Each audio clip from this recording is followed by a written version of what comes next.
Angel number को उन experiment में रखा। ये है रिक्रिएशन की, यानी कि नया क्रिएट करने की फ्रीक्वेंसी, और फिर प्लस में 8 करें तो इसका आंसर आता है 9, यानी कि या पॉडकास्ट के बीच में। तो ये मैसेज मैं आप सभी को देता हूँ, और कामों की तरह नहीं है कि आप इसको बस जल्दी से निपटा दें ना, फिर कुछ नहीं होगा। फिर इसके बाद फ्रीक्वेंसी आती है 852, ये इंट्यूशन की फ्रीक्वेंसी है, इमोशन का खेल है, और वो फ्रीक्वेंसी है 963। नंबर पे ध्यान दीजिएगा। इमोशन से वाइब्रेशन बनती है, वाइब्रेशन से फ्रीक्वेंसी बनती है, फ्रीक्वेंसी को यूनिवर्स जानता है। ये ग्रेटिट्यूड की फ्रीक्वेंसी है 540। जब मैंने इसको देखा तो मैंने पहला थोड़ा। नमस्कार फ्रेंड्स, दिल से स्वागत है आप सभी का एक और ख़ास और इम्पोर्टेंट वीडियो में। और इस वीडियो में मेरे पास आपके साथ शेयर करने के लिए एक बहुत ही इम्पोर्टेंट जानकारी है। ये जानकारी है एंजल नंबर के बारे में, और ये एंजल नंबर है 369।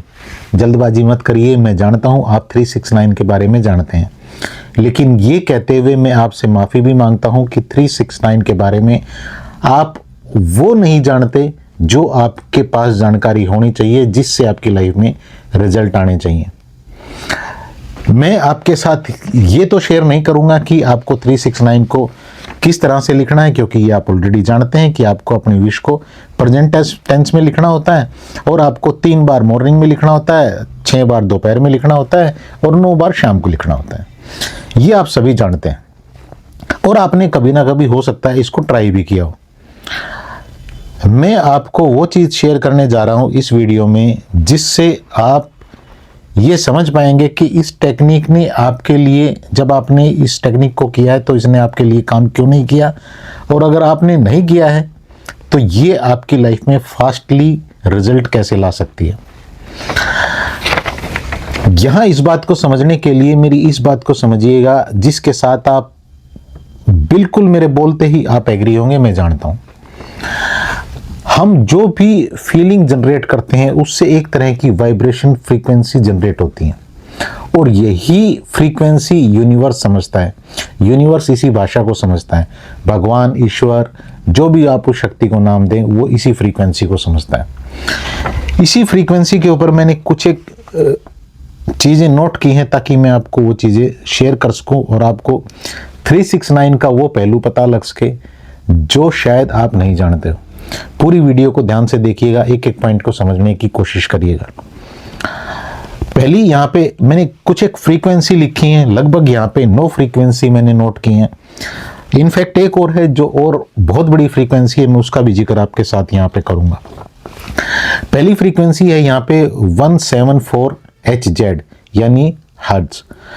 तो अगर आप 174 को 1 + 7 + 4 करें तो ये आता है 12, और अगर आप 12 का 1 + 2 करें तो यहाँ पे नंबर आता है 3। और ये जो 174 फ्रीक्वेंसी है, ये किस चीज़ की है? ये हीलिंग की फ्रीक्वेंसी है। इसके बाद फ्रीक्वेंसी आती है 285, ये है रिक्रिएशन की, यानी कि नया क्रिएट करने की फ्रीक्वेंसी। और जब हम 285 का 2 + 8 + 5 करते हैं तो इसका जो आंसर आता है, ये आता है 5, यानी कि 15, 15 का जब हम 1 + 5 करते हैं तो ये आता है 6। इसके बाद जो फ्रीक्वेंसी है वो है 369। ये किस चीज़ की फ्रीक्वेंसी है? ये पॉजिटिविटी की फ्रीक्वेंसी है। यहाँ डर, भय, चिंता पूरी तरह से ख़त्म हो जाती है। अगेन आप 3 + 9 + 6 करते हैं तो इसका आंसर आता है 18। 18 का अगर आप 18 का पहले 1 लें और फिर प्लस में 8 करें तो इसका आंसर आता है 9, यानी कि 369। कहानी लेकिन यहीं ख़त्म नहीं होती है। इसके बाद फ्रीक्वेंसी आती है 417, ये ट्रांसफॉर्मेशन की फ्रीक्वेंसी है। ऐसे ही इसका भी आप 4 + 1 + 7 करेंगे तो = आएगा 12, 1 + 2 करेंगे तो = आएगा 3। फिर इसके बाद लव की फ्रीक्वेंसी आती है जो है 5 to 8 हर्ट्ज, और इसको अगर आप 5 + 2 + 8 करेंगे तो आंसर आएगा 15। 1 + 5 अगर आप करेंगे तो आंसर आएगा 6। इसके बाद जो फ्रीक्वेंसी आती है वो है 639।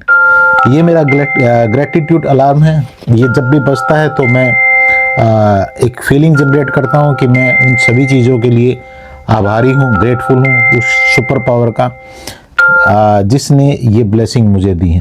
तो ये अलार्म जब भी बजता है तो कई बार वीडियो के बीच में बजता है या पॉडकास्ट के बीच में, तो ये मैसेज मैं आप सभी को देता हूँ कि आप भी ऐसा अलार्म यूज़ कर सकते हैं। मैं आपके साथ बात कर रहा था रिक्रिएशन की, एनर्जी की मैं आपके साथ बात की, लव की हमने कर ली थी। इसके बाद हम बात कर रहे थे आई थिंक रिलेशनशिप की एनर्जी की। 639, 6 + 3 + 9 आंसर आता है 18। 1 + 8 आप करते हैं तो आंसर आता है 9। अगेन यहाँ पे भी 369 आता है। ये तो आप जानते हैं कि निकोला टेस्ला ने अपने जितने भी उन्होंने एक्सपेरिमेंट किए, उन्होंने इस एंजल नंबर को उन एक्सपेरिमेंट में रखा। लेकिन क्यों रखा ये जानना इंपॉर्टेंट है। 3 फ्रीक्वेंसी और हैं जिनका मैं आपके साथ बात कर लेता हूं, फिर हम आगे बढ़ेंगे। इसके बाद डिटॉक्सिफिकेशन यानी कि क्लीनिंग की फ्रीक्वेंसी आती है जो है 741। 7 + 4 + 1 आप करेंगे तो 12 आएगा। 1 + 2 करेंगे तो = 3 आएगा। फिर इसके बाद फ्रीक्वेंसी आती है 852, ये इंट्यूशन की फ्रीक्वेंसी है। 8 + 5 + 2 करेंगे तो 15 आएगा। 1 + 5 करेंगे तो 6 आएगा। इसके बाद फ्रीक्वेंसी जो आती है वो आती है यूनिवर्स की, भगवान की, ईश्वर की, गॉड की, या जो भी आप उस सुपर पावर को नाम दें, और वो फ्रीक्वेंसी है 963। नंबर पे ध्यान दीजिएगा, ये 369 नहीं है, ये 963 है। मजे की बात यह है कि इस नंबर को भी जब आप प्लस करते हो 9 + 6 + 3 तो आंसर आता है 18। 1 + 8 करते हो तो आंसर आता है 9, यानी कि यहां भी 369 आता है। इसके बाद अगर आप इन तीनों 9 को जोड़ दें आपस में, 9 + 9 + 9 तो आंसर आएगा 27, और 2 + 7 को अगर आप जोड़ें तो अगेन आंसर आएगा 9। इसके बाद आपको एक और मज़ेदार बात बताता हूँ। मैंने ग्रेटिट्यूड की फ्रीक्वेंसी को चेक किया कि ग्रेटिट्यूड की फ्रीक्वेंसी क्या होती है। ग्रेटिट्यूड की फ्रीक्वेंसी है 540। जब मैंने इसको देखा तो मैंने पहला थॉट मेरे पास ये आया कि ये तो 369 नहीं बना रही है, लेकिन अगला ही थॉट मेरे पास ये था 5 + 4 + 0 = 9। यहां भी ये नंबर 9 बना रही है। तो यहां आप इस बात को समझें कि ये कितनी पावरफुल एंजल नंबर है। और मैंने अभी जब आपके साथ शेयर किया ना, ये चीज़ मैंने अभी ऑब्जर्व की जब मैं आपको यूनिवर्स की, गॉड की फ्रीक्वेंसी की बात कर रहा था कि 963 है। तो ये मैंने अभी ऑब्जर्व किया कि 369 का ये पूरा उल्टा है। ये तो 963 यूनिवर्स की एनर्जी है, तो इसका मतलब ये 100% एंजल नंबर है, इसमें कोई डाउट नहीं है। अब आपको इस खेल को समझना है। अगर आप दोबारा से 369 को प्रैक्टिस करना चाहते हैं तो यहाँ आपको एक गलती को नहीं करना है जो बहुत सारे लोग करते हैं। गलती ये करते हैं कि वो एकदम से इस चीज़ को सुनते हैं और इसको लिखना, कॉपियाँ भरना शुरू कर देते हैं। आपको ये गलती नहीं करनी है। आपको हाई इमोशन को अपने अंदर लेके आना है इस एक्सरसाइज को करने से पहले। इसका करने का तरीका क्या रहता है, आप ये हायर जो इमोशन है ये ऑलरेडी आपके पास पड़े हैं, आपको बस इनको रिकॉल करना होता है, एक बार दोबारा से याद करना होता है। उसका तरीका क्या रहेगा, उसका तरीका ये रहेगा कि आप कॉपी पेन लेके बैठे आराम से, इत्मीनान से, और इससे पहले आपने थोड़ी गहरी लंबी सांस लेना शुरू किया। जहाँ गहरी लंबी सांस लेने के बाद 4-5 सांसें लेने के बाद आप अपनी आंखों को कोमलता से बंद करें, स्पाइन और कंधों को सीधा करें और अपने आप से एक क्वेश्चन करें कि आप बचपन में जाएं कि आप वहाँ पे किस चीज़ के लिए ग्रेटफुल हैं। अपने पेरेंट्स की किस बात के लिए आप ग्रेटफुल है, अपने फ्रेंड की किस बात के लिए, अपने टीचर की किस बात के लिए ग्रेटफुल है, अपने ब्रदर की, अपने सिस्टर की, अपने किसी रिलेटिव की या किसी पड़ोसी की किस बात के लिए आप ग्रेटफुल है। हो सकता है यहाँ 10 कलेश आपके पास हों, 10 पंगे आपके पास हों, उनके ऊपर नहीं जाना है। कोई ना कोई तो ऐसी अच्छी चीज़ रही होगी ना, उसको याद करें, उस मेमोरी में एक बार जाएं जब आप बहुत अच्छा फील कर रहे थे, जैसे उस मेमोरी में जाएं उसको थोड़ी देर जिएं। यहाँ आप पूरी तरह से माहौल क्रिएट कर रहे हैं, एक हाई इंटेंसिटी आप क्रिएट कर रहे हैं, और फिर आप अपनी विश को प्रेजेंट टेंस में लिखना शुरू करें 3 बार, 6 बार, 9 बार।